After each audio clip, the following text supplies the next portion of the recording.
So far, we've seen that n=4 theories in 3 dimensions have Higgs and Coulomb branches of their moduli space, possibly mixed branches, with all desired properties of good conical symplectic resolutions. So how do we get a statement about symplectic duality? The real answer, or the best answer I have, is surprisingly tricky. One plausible explanation involves some non-trivial steps and some cool conjectures. I want to discuss this first, and then. Sorry, can I request a little review of what is the Higgs and what is the Coulomb branch? Just like in one sentence, reminder of given a dictionary what are those things? Of course. So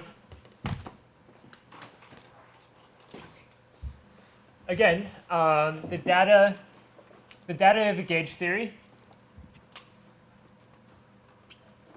let me do it slightly differently. So the data of a gauge theory is a representation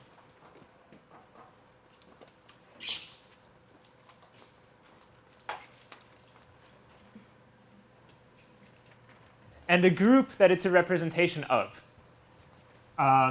So the group is some subgroup of sp2n. Not SP, just of of the compact group sp2n. That acts on T star of c to the n by hyperkähler isometries. There is a commutant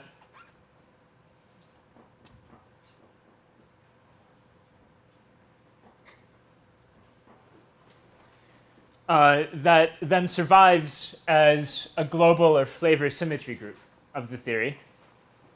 The Higgs branch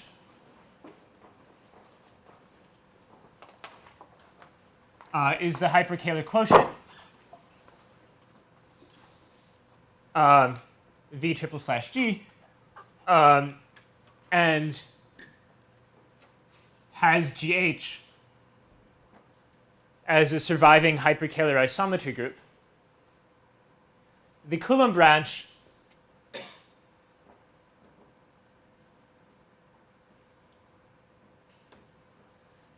is something of quaternionic dimension equal to the rank of the gauge group.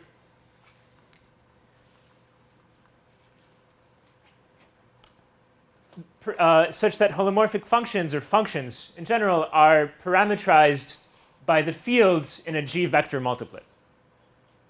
The chiral ring of the Coulomb branch is parametrized by the expectation values of monopole operators, of disorder operators. As Kevin talked about yesterday. So those are the basic ingredients. Does that work? Were there any monopole operators that parameterized that during the chiral ring? But there was some. It's not just monopole operators. It's monopoles and gauge invariant polynomials in the complex scalar. Okay. So, and the theory has masses and Fi parameters. If both of them are turned off, then the moduli space consists of 2 hyperkähler cones, the Higgs and the Coulomb branch intersecting at the tip.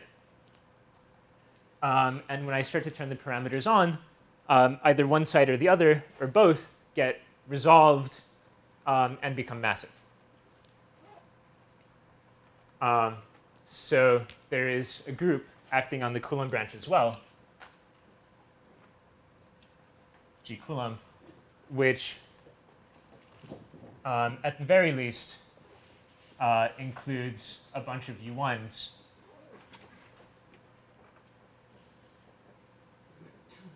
one for every U1 in the gauge group.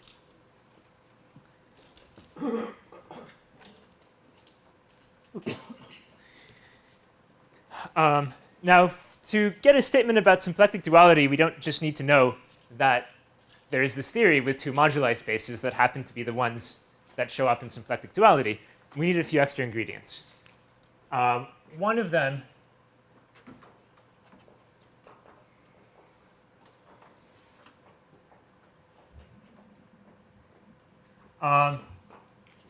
is a boundary condition. So symplectic duality is about categories of things, categories of D modules, for example. And these categories arise when studying boundary conditions for the theory. Putting the theory on a half space, R2 times R plus, and adding a boundary condition at the origin in R plus. The kinds of boundary conditions that will be relevant are so-called half BPS. They preserve half of the supersymmetry of the theory. No boundary condition can preserve all of the supersymmetry because the commutators of supercharges are translations.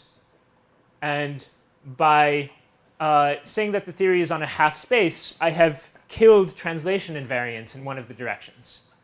So at the very best, I can preserve part of the superalgebra that commutes to translations in R2. And so the possible supersymmetric boundary conditions are classified by supersymmetry algebras in 2 dimensions, the part that I have left.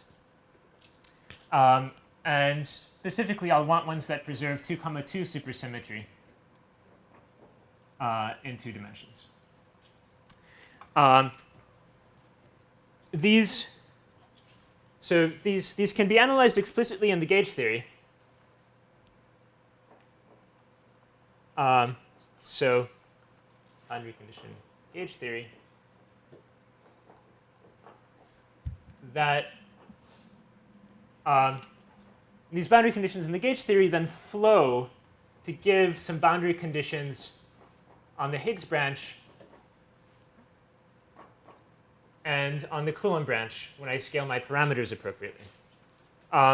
In terms of the Higgs and Coolant branches, these boundary conditions are supported on holomorphic Lagrangian submanifolds.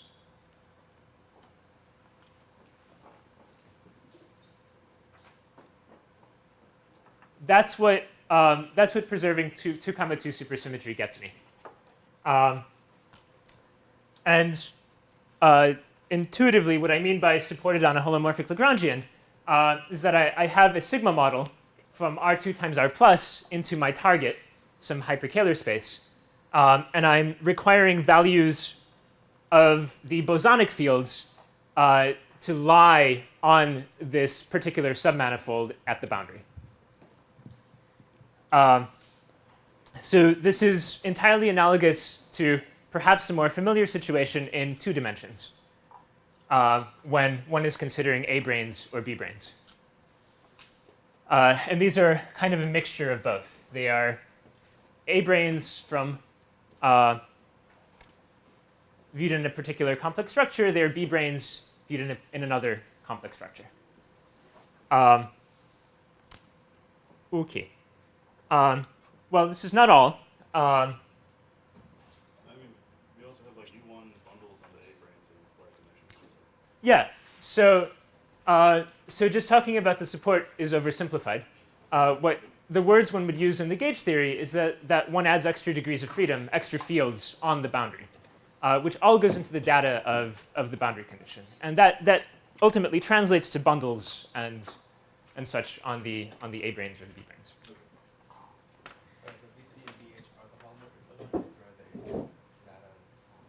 They're everything, though I would like to simplify things for the moment and just think of them as holomorphic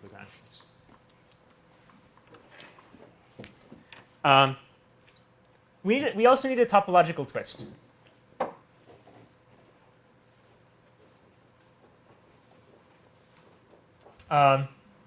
in other words, some choice of supercharge that squares to 0, such that when taking the Kuka homology, theory becomes topological.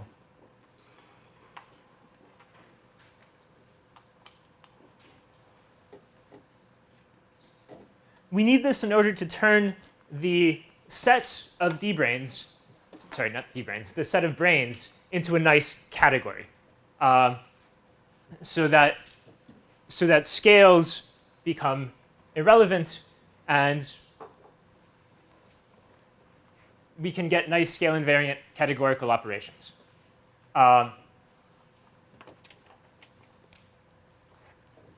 And 3, if we want all this to have something to do with symplectic duality, the twist has to be symmetric with respect to exchange of Higgs and Coulomb branches. More generally, with respect to exchange of the parameters on the Higgs and Coulomb branch, and in particular the R symmetry group that had 2 SU2 factors that get exchanged.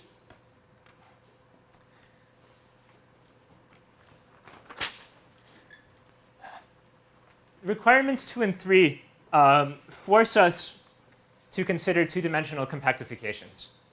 Could you repeat this? What was the third requirement? What does this mean, the twist symmetric combination? I'll be a little more explicit right now.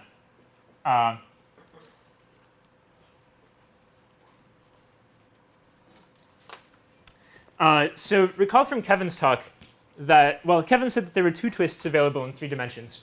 There are actually 3 because there are 2 versions of one of them.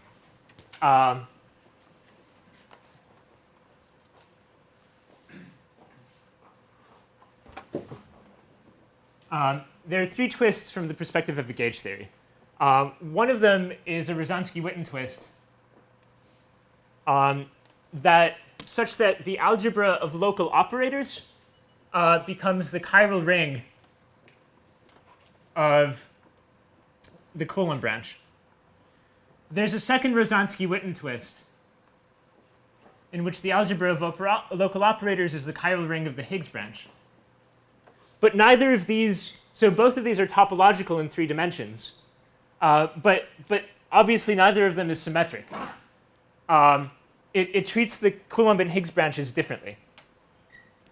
To say it another way, one often thinks about topological twisting as, well, in order to find a nilpotent supercharge, one can look for supercharges that are invariant under some diagonal subgroup of R symmetry and Lorentz symmetry. The Lorentz symmetry in this case is SO21. And to get a Rosansky-Witten twist, one looks for a diagonal of the Lorentz symmetry and SU2 Higgs on one hand and SU2 Coulomb on the other hand. And again, those are asymmetric. What one can do is use the holomorphic or half twist.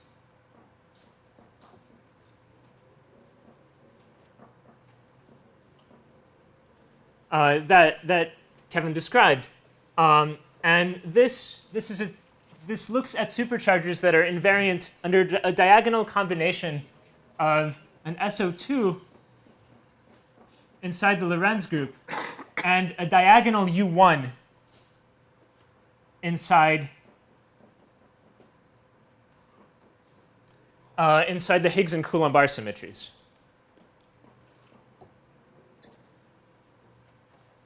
And this is symmetric. Unfortunately, it's not topological in 3 dimensions, but it is topological after an appropriate compactification to 2 dimensions. So the proposal is the following.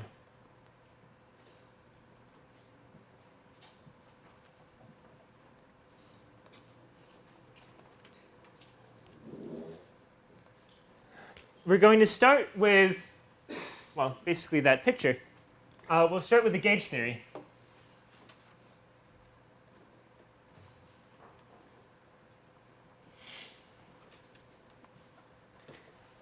With some mass and Fi parameters scaled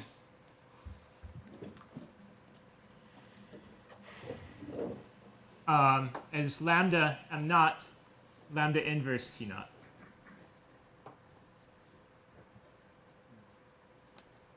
So this is all happening in 3 dimensions, and we can take lambda to 0 or lambda to infinity.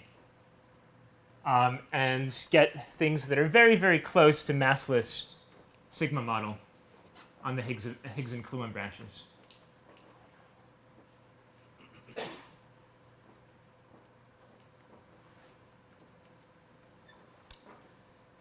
Then we should compactify to 2 dimensions.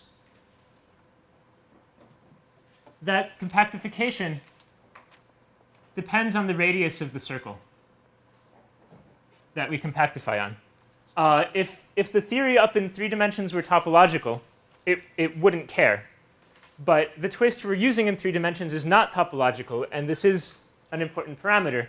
Physically, it has dimensions of mass, of inverse mass. And this is where things get a bit tricky. So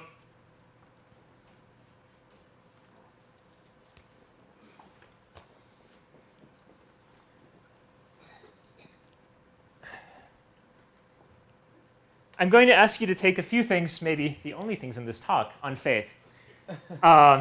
So in the compactification, we want to do another scaling such that R times the masses times the Fi parameters stay constant.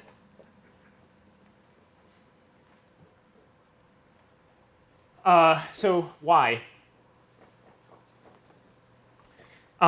Roughly because this parameter controls contributions to Hom spaces between branes. It controls what kind of states exist if I put the theory on an interval with 2 branes on the 2 sides of the interval. If this thing gets big, Homs will disappear. States will start disappearing from the spectrum of that theory. So this is also a dimensionful parameter, right? This is dimensionful. It's the tension of solitons in 2 dimensions that come from domain walls in 3 dimensions.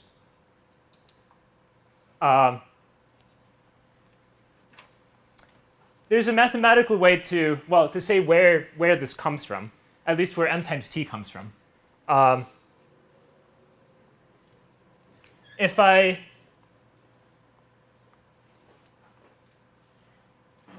consider one of the resolved Higgs or Coolant branches, say the Coolant branch, the distance between fixed points on the Coolant branch is of order m. And there's also this potential function, h, on the Coolant branch, where the vertical coordinate is sigma. The potential function looks like sigma times t, where t is a real Fi parameter. The integral, so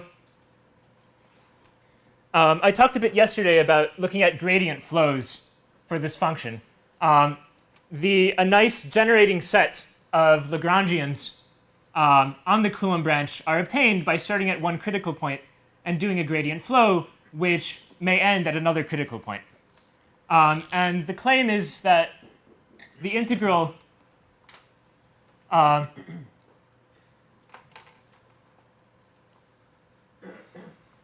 don't quite want the integral of h, but it's a good enough approximation for the moment. So the integral of h on one of these cycles is of order m times t.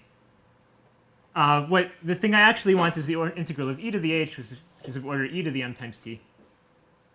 But the point is, it's the product that enters this, and that's symmetric for both the Higgs and Coolant branches. And if I go to 2 dimensions, the relevant thing is r times m times t. Okay. So I can say more about that after the talk, but if I take this as an ansatz, then I should keep RMT constant. To get to 2 dimensions, I also need to send R to 0. So the only symmetric way to do that is to rescale R as, well, to rescale R by some small factor eta, and simultaneously to rescale M with eta inverse and T. Well, both of them with eta to the minus a half. This gets me very close, depending on the ratio of eta and lambda, it gets me very close to a 2-dimensional M. Higgs sigma model, or to a 2-dimensional M. Coulomb sigma model. The effective mass in 2 dimensions on the 2 sides is different. So the effective 2-dimensional mass on this side goes like eta to the minus a half m, and the effective Fi parameters, the size of the sigma model, call it the 2D volume, goes like eta to the plus a half t. And the opposite thing is true over here. So the effective mass of the theory that tells me whether excitations will be frozen out or not goes like eta to the minus a half t, and the volume goes like there's radius there, and the volume goes like eta to the half mr. Tudor, Yeah. can you remind me, the M and T, are they living in dual vector spaces, or where exactly is this? They're living in the cartons of the Higgs and Coulomb branch symmetry groups. So what does M times T mean? There's good. So at the moment it's schematic. There for every vacuum,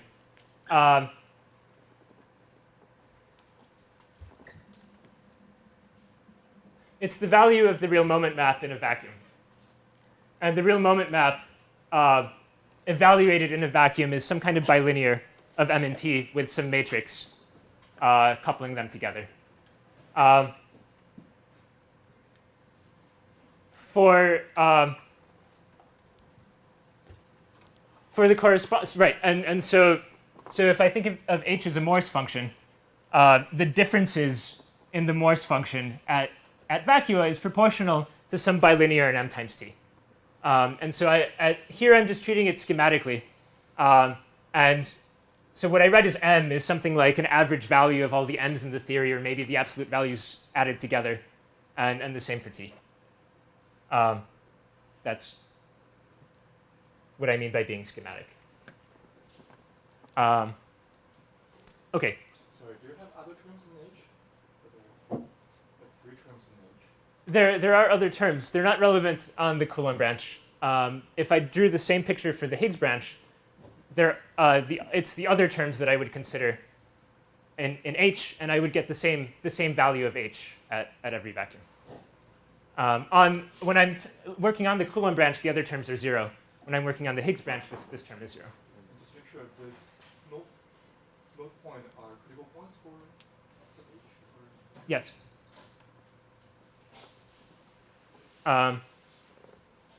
Okay, so if I scale lambda to be extremely close to 0 and keep eta only kind of small, then I can get to a situation where the 2D sigma model is very, very lightly massive, because M is going to be tiny, and will have large volume. And it makes sense as an almost free almost massless 2-dimensional sigma model.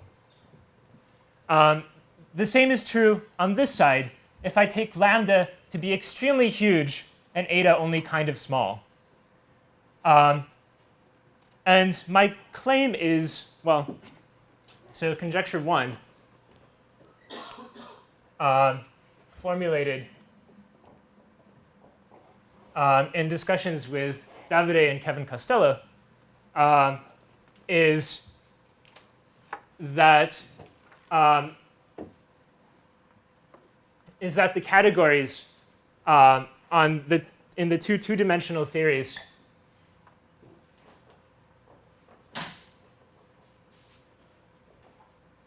are isomorphic, respectively, to category O for the Coolant branch and category O for the Higgs branch. I have a low-down question. I don't know what the volume of the signal is. I mean the relative size of the compact cycles. So the resolution parameter. So I should say that, instead of volume, I should have said resolution parameters. So in 3 dimensions, they're just m, but in 2 dimensions, there's this extra funny scaling. Sorry, which 3D category is equivalent to the O's? So to be more precise, which it probably should be, it's a B-model category together with a special scaling limit, which effectively in the B model, well, so it's an equivariant B model category, and the scaling limit that I'm taking projects it to a zero graded sector. And the conjecture is that this type of thing is equivalent formally to a category of D modules. The projection to the zero graded sector is the same as turning on a de Rham differential and shifting slightly away from B models to A models. This is some category attached to the massive theory in the middle, but it's not the category attached to either of the 2 sigma models. It's not the full category attached to either of the 2 sigma Oh, models. no. Well, it's never the full category attached to the sigma models because they're massive, and so there's some. So morally, what I want are some kind of Fukai-Seidel categories on the 2 sides. What I get from the 3D twist and the reduction is not a Fukai-Seidel category. It's some kind of B model category. But the claim is that some sector of the B model category has the same HOMs as the A model category. There's something in the middle too. So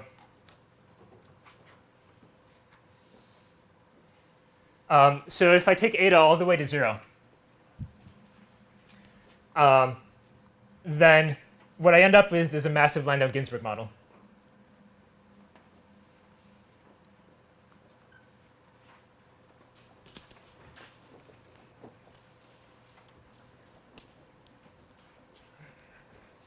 Sorry, should I already know what category O or category is? Yes, that was the first talk. So it's a category of D modules over the quantization of the structure sheaf, or of modules over a quantization of the ring of functions. Tudor? Yes. So is there an interpretation of either small lambda or the energy scale in the data for 2 symplectic resolutions? No. I mean, no. Everything is done in kind of a discrete sense there, and so the actual values don't matter when calculating this category of D modules. They do matter for making sure that category of D modules is the thing that a physical theory is going to give you.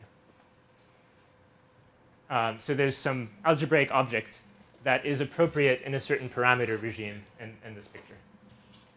The Landau-Ginzburg model, so it's an LG model with target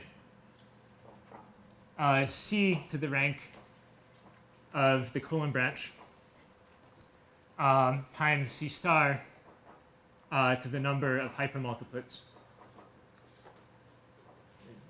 Used to call n.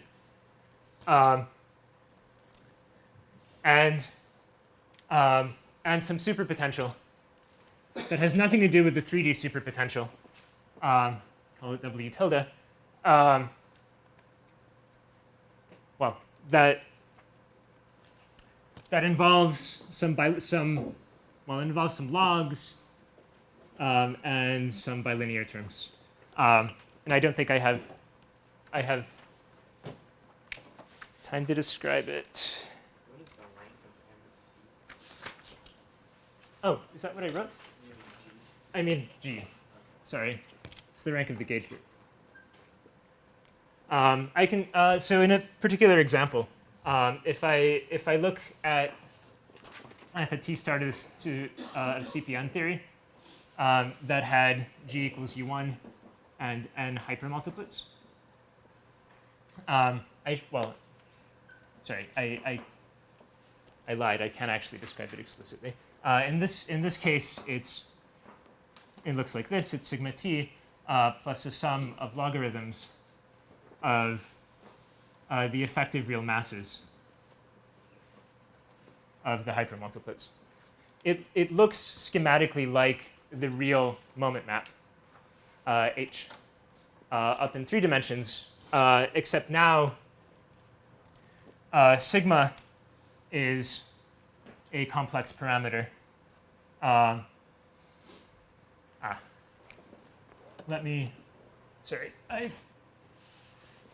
way I've written it, I've integrated some things out. So it's just the target is just C to the rank of G. Sigma is a complex C-valued parameter, and T and M are complexifications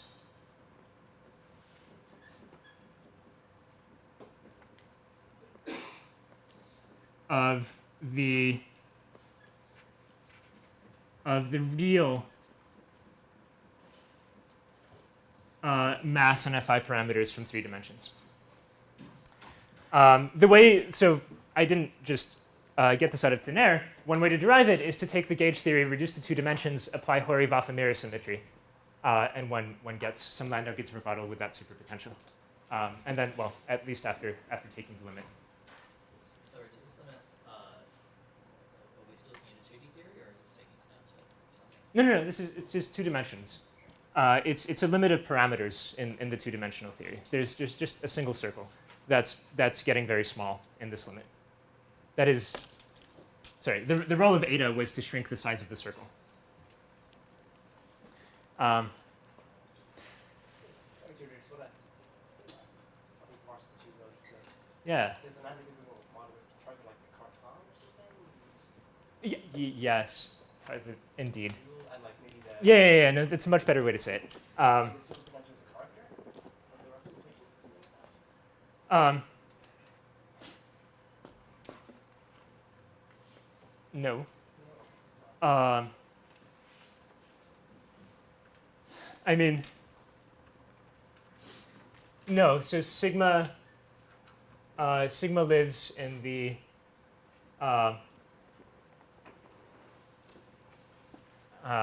there's well, I'm getting the Cartan and the dual Cartan mixed up, but sigma is I am not. Sigma is in the Cartan of the flavor symmetry on the Coolant branch, which is the dual of the Cartan of the gauge group. Sorry, T. Sigma is in the Cartan of the gauge group. Yes. And so that makes sense.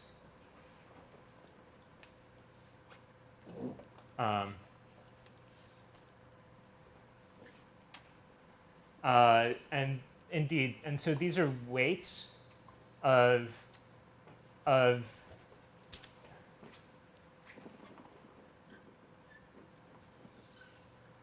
of the G times GH action on the hypermultiplets.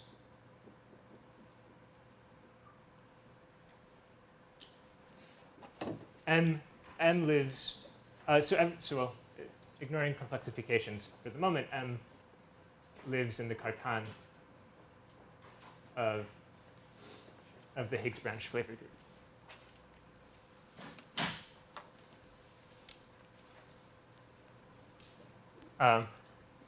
That turned out a little more confusing than I had intended.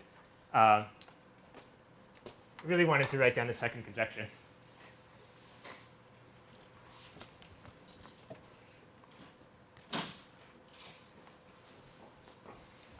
That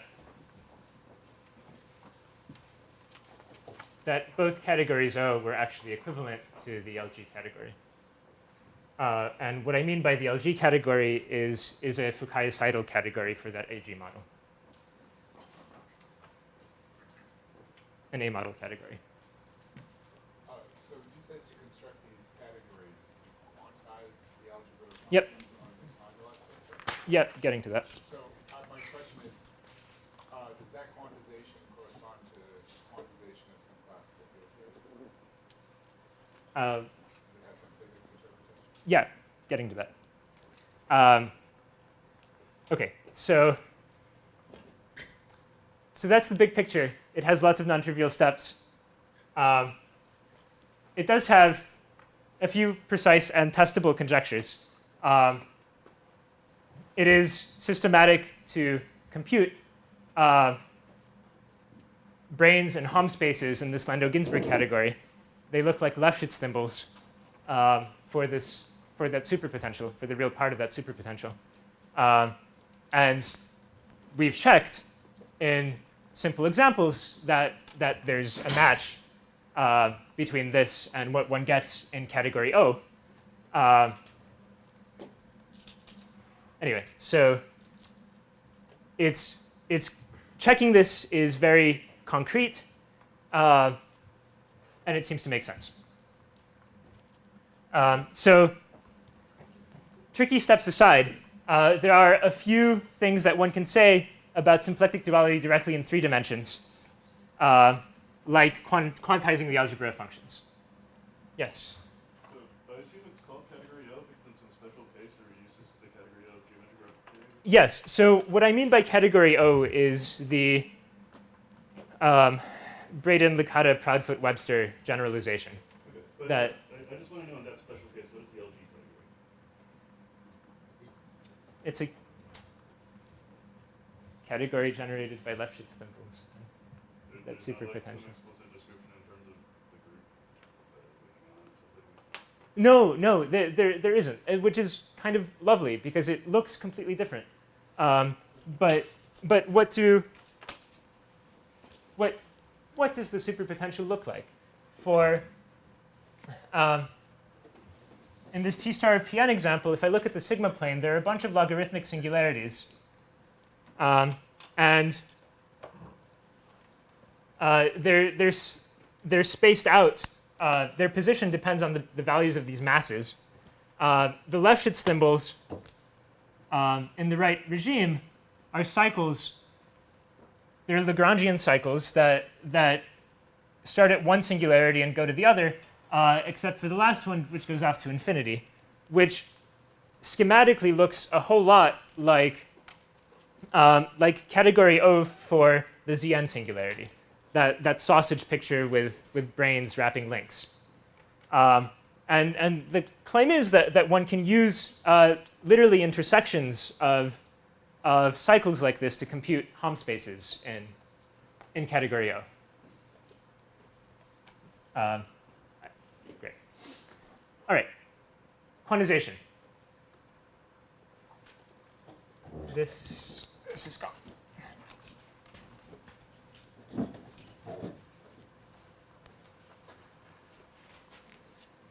So quantization we can do directly in 3 dimensions, using a Rosansky-Witten twist on one side or the other.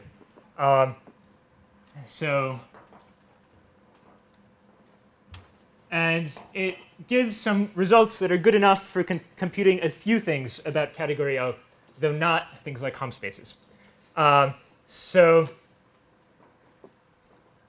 the idea is to split R3 into R2 times S1, R2 times R, and to impose an omega background on R2. What that means is to take a vector field generating rotations in R2 and deform the supersymmetry algebra with this vector field. So there are two Rosansky-Witten supercharges.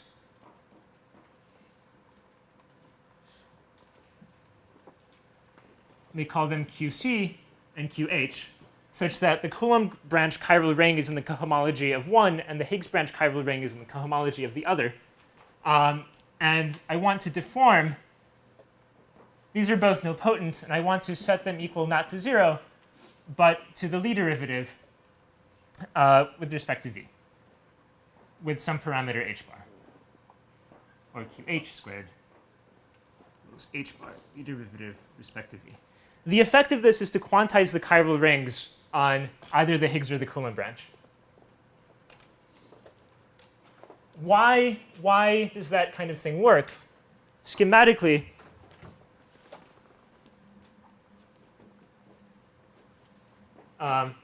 if this is R2 times R, the omega background puts a potential in the theory that forces excitations to live on the fixed axis of the rotations. In terms of the chiral ring, it forces operators that are in the cohomology of QC or QH to live not anywhere in space, but on the fixed axis. Now, the OPE in the original theory was commutative because I can literally move operators around each other when taking the operator product. And here that's no longer true. Ordering matters. And the overall effect is to produce a quantization. The deformation is essentially unique. Rather, the quantization is unique aside from the dependence on two parameters.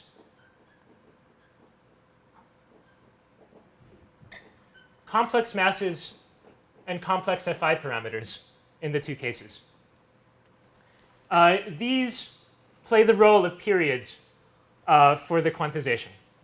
So the masses define a class in H2 of the Coolant branch with complex coefficients, and the Fi's define a class in H2 of the Higgs branch with complex coefficients, which is where the period of a deformation quantization lives.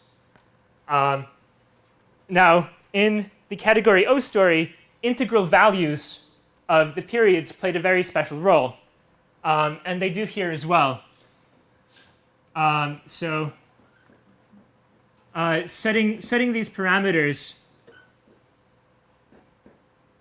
to integer multiples of h bar, the omega deformation parameter, is classically like setting them to 0 in the absence of the omega background.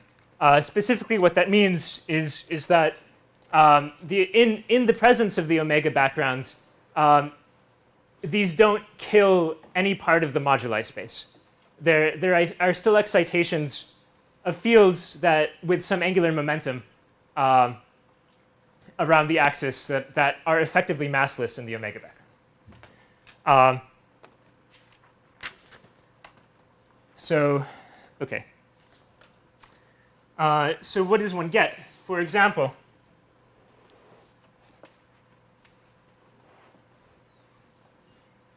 if I take T star of CPN and apply, well, so if this is my Higgs branch, and apply the Higgs branch quantization, the chiral ring of the Higgs branch gets deformed into an enveloping algebra for SLN at a fixed value of the Casimir, or the Casimirs rather. So there are n minus 1 of them, and the kth Casimir becomes proportional to the complex Fi parameter to the k. If my complex Fi is quantized, what this means is I get a central quotient of the enveloping algebra that's appropriate for symmetric power representations. So its representations include symmetric powers, but of the fundamental representation, but nothing else, which is kind of what one expects, because this thing is not the flag variety. It's some very simple part of the flag variety. The quantization can be obtained very explicitly by first quantizing the hypermultiplet space in the gauge theory, a polynomial ring, by adding a parameter h bar and imposing relations xi, y, j is equal to h bar dij, delta ij, and then pass through the hyperkähler reduction, which in this case is just a holomorphic symplectic reduction.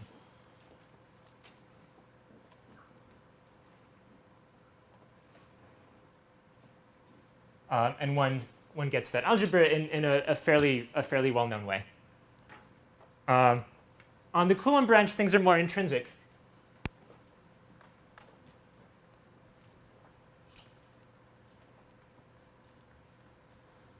Schematically,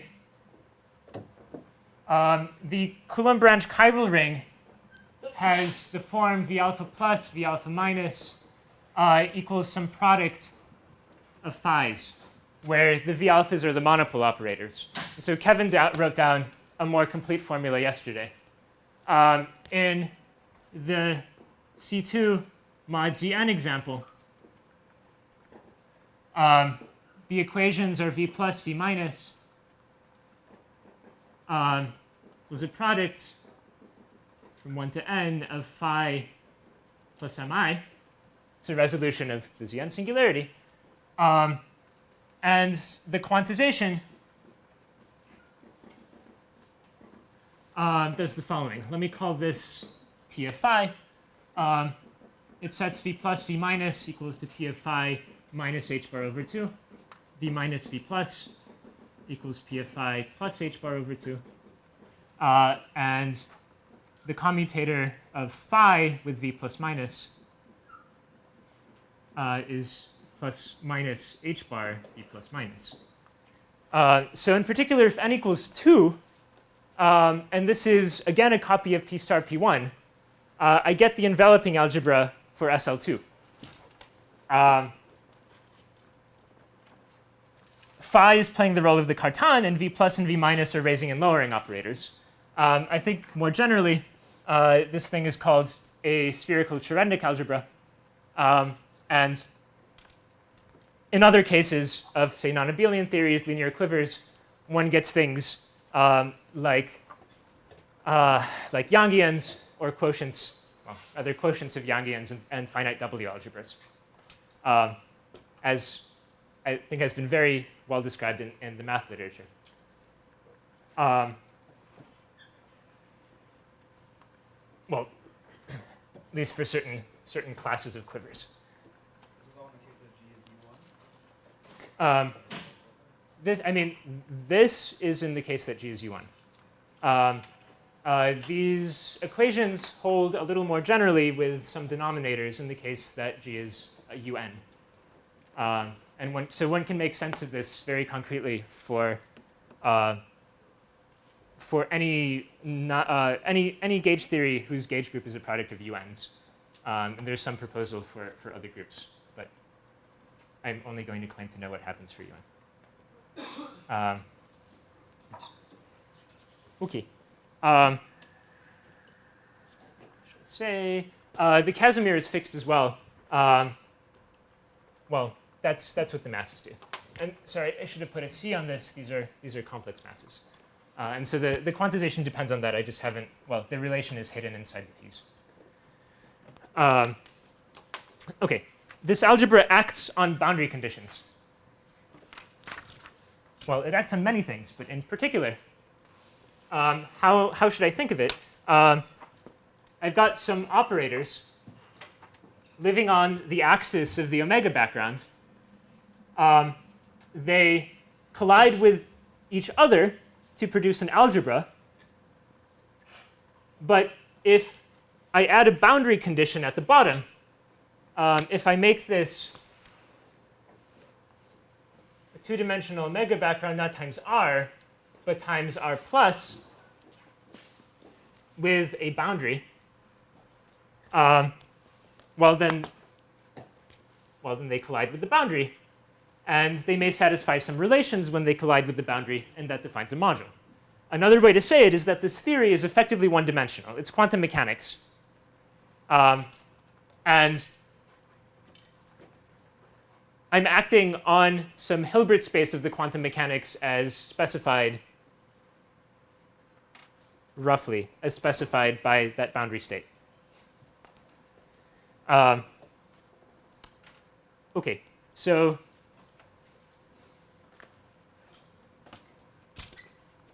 physically, a nice way to look at boundary conditions is to start with boundary conditions for the gauge theory and move them onto either the Higgs or the Coolant branches. There's a particularly simple set. That's the first thing one should analyze. So the gauge theory, there are boundary conditions labeled by a sign vector.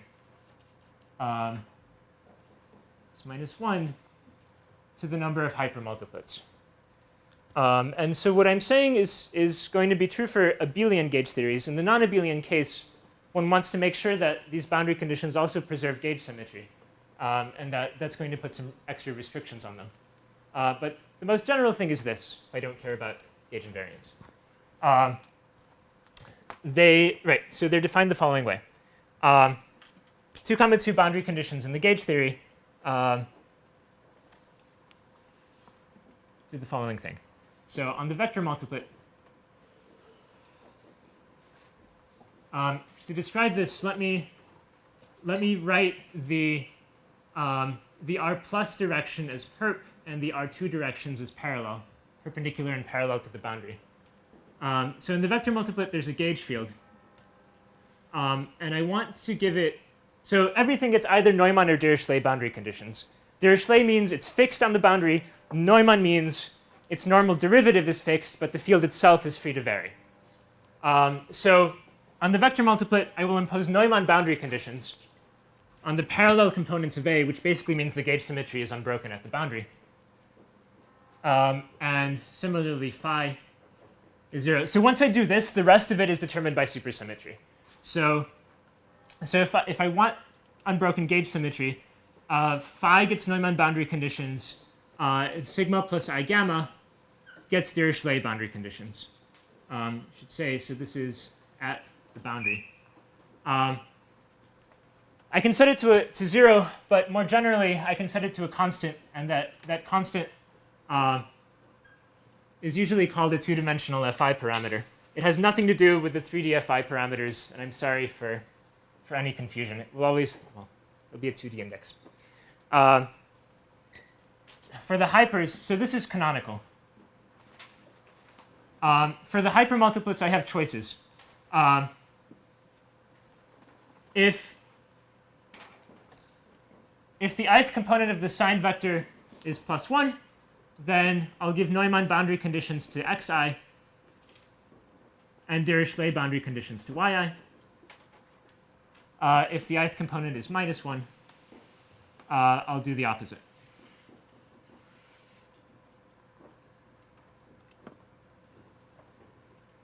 And let me remark that these are sort of holomorphic Lagrangian boundary conditions in the gauge theory.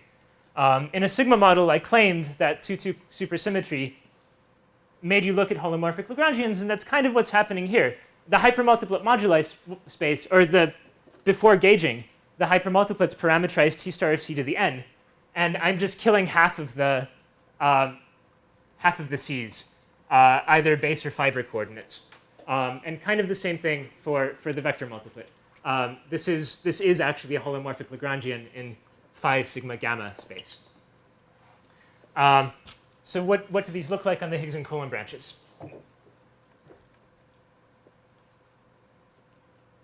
So on the Higgs branch,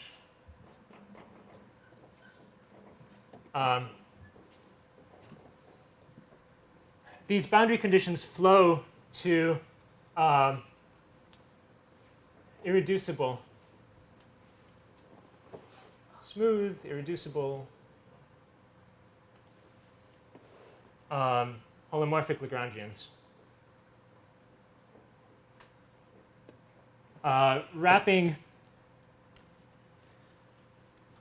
Wrapping cells in that core I was talking about on the first day.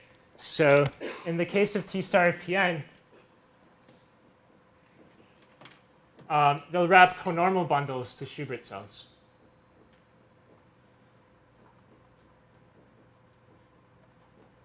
Now, I haven't told you what role M and T play in this game. In the gauge theory, they're completely irrelevant. These boundary conditions are good for any value of M and T. Once I start to flow on the Higgs branch, I'll find that for particular values of M and T, well, depending on the resolution parameters, some of these choices may not make sense. And what it means physically that they don't make sense is that the vacuum equations can't be satisfied, which breaks supersymmetry. Similarly, depending on the equivariant parameters, some of them may also break supersymmetry. Because in the presence of that boundary condition, if I solve classical equations of motion away from the boundary for the wrong value of the equivariant parameter, the solution will blow up at finite distance. So the moral is that both M's and T's play a role in deciding which of these are good on the Higgs branch. So not all of the B betas flow to something good, and the subset that does wraps conormal bundles of Schubert cells. Lies on that nice core that I called M plus in the first talk. But good, is that something like a stability condition? Or should I think of it as analogous? No, I mean, yeah, you can. It is analogous to a stability condition, but not for BPS states in this case. On the Coolant branch, things are much more interesting. So again, the Coolant branch is described by equations where a product of monopole operators is some product of phi's. And those get split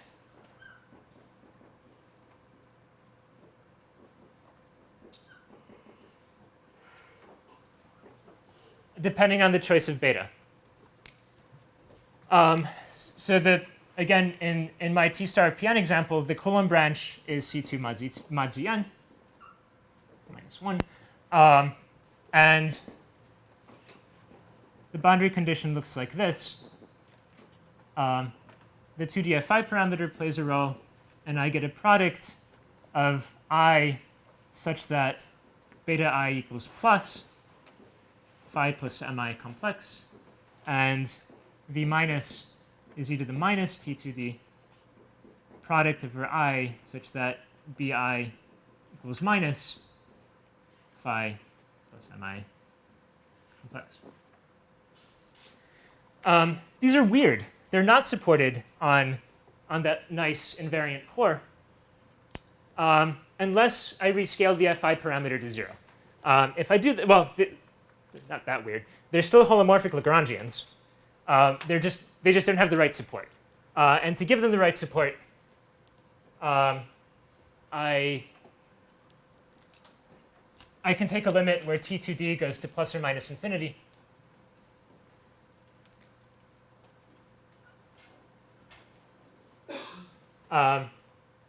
Then they deform onto what I called M plus Coulomb. And then I can quantize. In the Higgs case, these become simple modules. Higgs. And the conjecture is that in the Coulomb case, these are isomorphic to projectives in O Coulomb. Just take 30 seconds to give you an idea of what they actually look like in a particular case. Let me consider C2 mod Z2. Then the quantum algebra is just the enveloping algebra of SL2.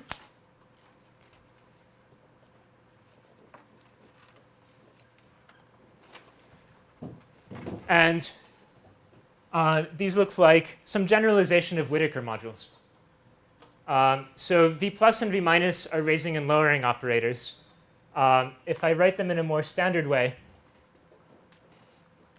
I will get a module generated by the ideal E equals Q, and another one generated by the ideal E equals QH, where Q is e to the T2D.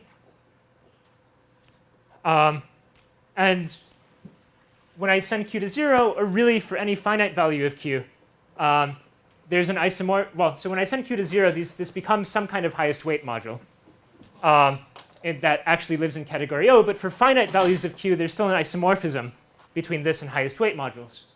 What I mean by module, sorry, I should.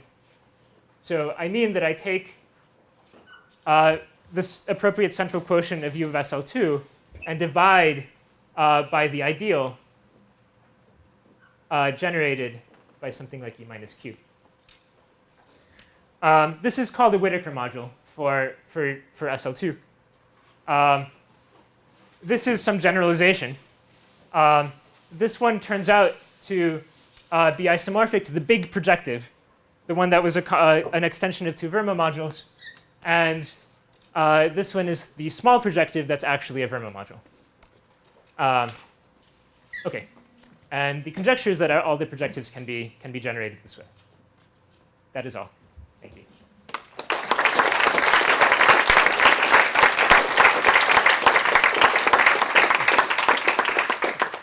So to talk about projectives and simples, we need to have in mind some key structure or maybe even a stability condition. And when you talk about the boundary condition in the full Symplectic field theory or sort of obviously symbolized, how do you know that these guys are somehow in the heart of scenario?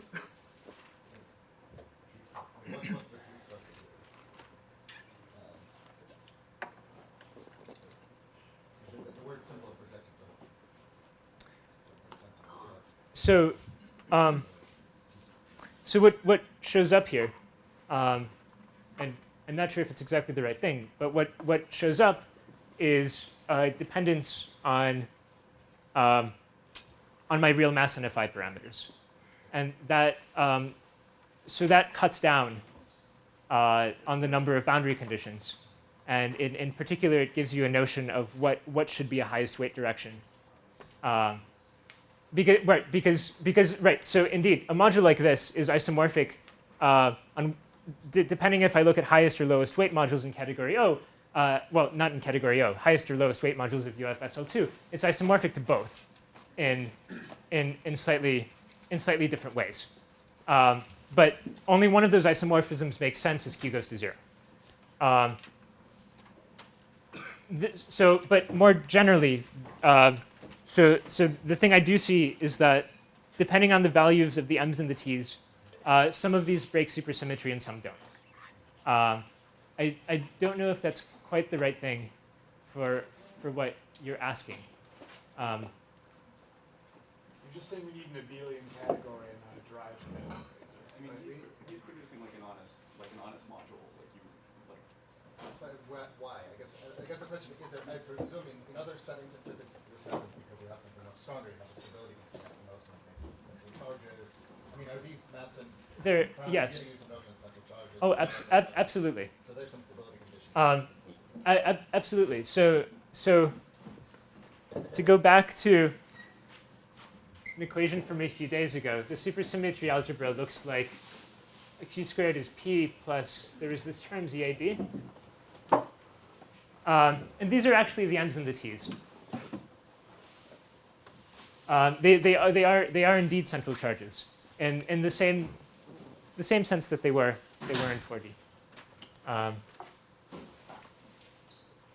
The Z acts on states as some combinations of m's and t's.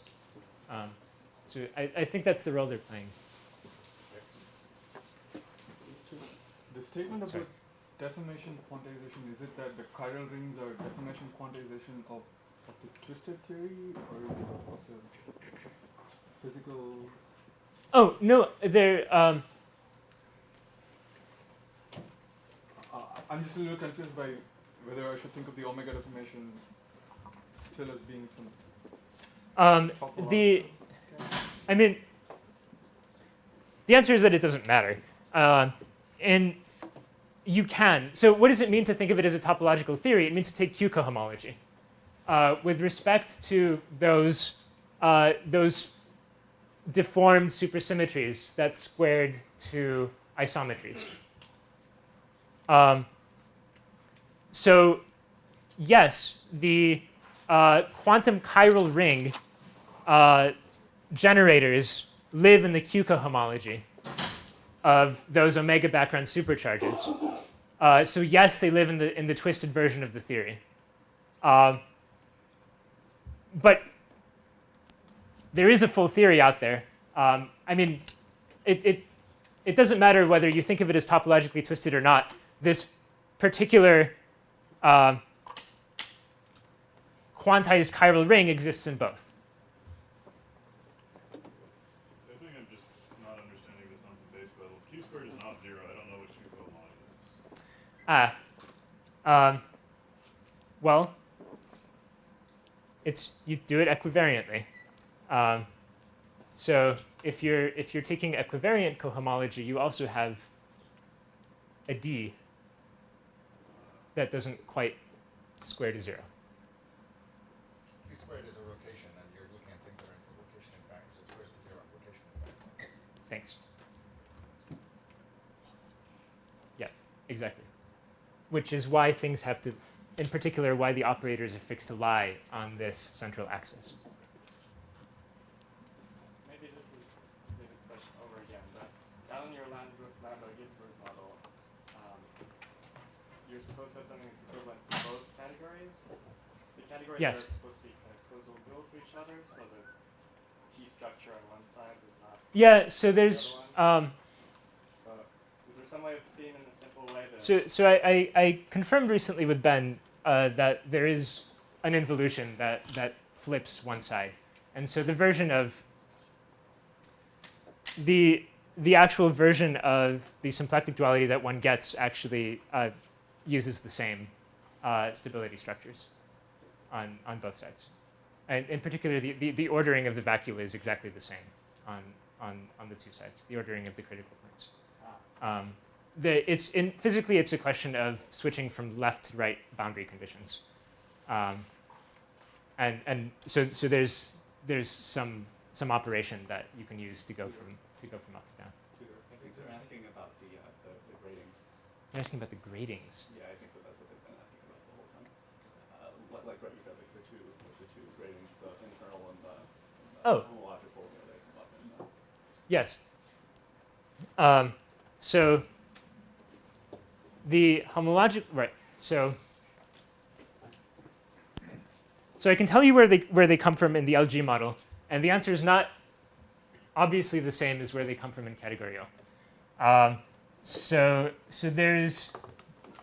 everything is ultimately coming from the R symmetry.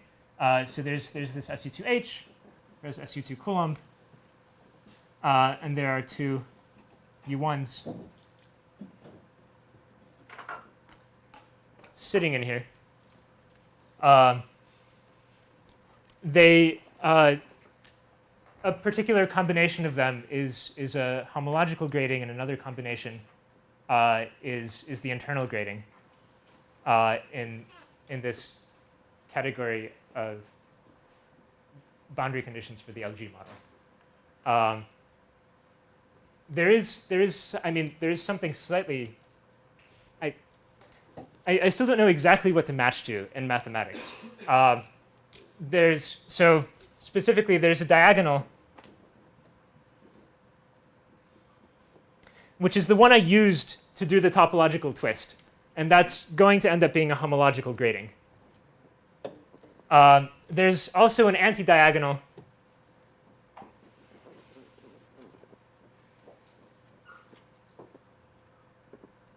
which has been called U1 epsilon throughout this talk, which I see as an internal grading in the LG model. Justin tells me it's not. I mean, this is also playing the role of a C star scaling action in the categories O. And Justin tells me that's not an internal grading in category O, but I don't know. It certainly is giving an internal grading in the LG model. And if I switch from Higgs to Coulomb, the homological grading is diagonal, stays the same, and this one kind of flips.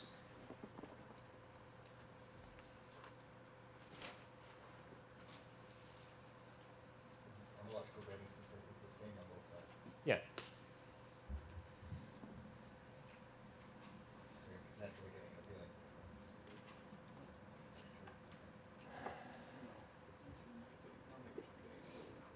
Well, I mean, two appealing categories will be equivalent whenever you have a direct equivalent. Yeah, we're used to. Yeah, sure. I don't think we know. Like it's still like not worked out. The rigidity from an element of the Weil group of its presentation is a project of the pictures. So is it explicit or It's explicit, but I don't think we phrased it in the best way possible. Oh, And what was so the in question? particular for the BGG categories, we should find a more intrinsic way of phrasing what happens. What was the question? If there's some group theoretic way to describe how the projectives are obtained in terms of the Weil group or data.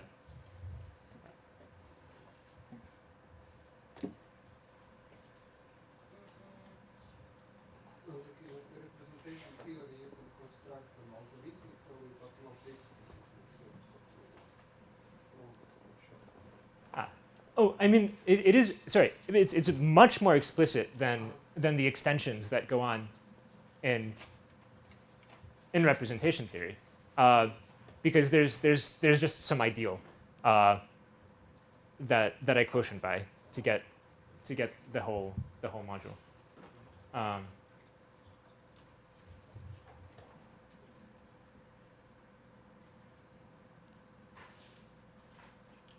I need to say what that ideal is in terms of representation theory, and I haven't quite. Thanks.